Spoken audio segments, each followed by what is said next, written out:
ভাতের পাতে কাতলা মাছের এই রেসিপিটি থাকলে আর কোনো কিছুরই প্রয়োজন হয় না। প্রথমে কাতলা মাছগুলোকে ধুয়ে নুন হলুদ মাখিয়ে নিয়েছি। কড়াইতে তেল গরম করে মাছগুলোকে একটা একটা করে দিয়ে দেবো। মাছগুলোর এক পিঠ ভাজা হয়ে গেলে অন্য পিঠ উল্টে দেবো। এইভাবে ভেজে নিয়ে মাছগুলোকে তুলে রাখবো। তেলের মধ্যে পেঁয়াজ কুচি দিয়ে দিয়েছি। পেঁয়াজটা ভেজে বেরেস্তা তৈরি করে তুলে রাখবো।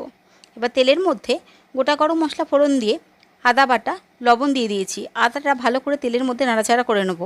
আদার গন্ধটা চলে গেলে এর মধ্যে পেঁয়াজ বাটা, লঙ্কার গুঁড়ো, জিরে গুঁড়ো দিয়ে ভালো করে মশলাটা কষিয়ে নেব।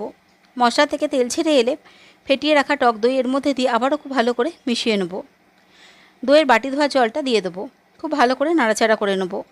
যখন ঝোলটা ফুটে উঠবে ভেজে রাখা মাছগুলো ঝোলের মধ্যে দিয়ে খুব ভালোভাবে মিশিয়ে নেব।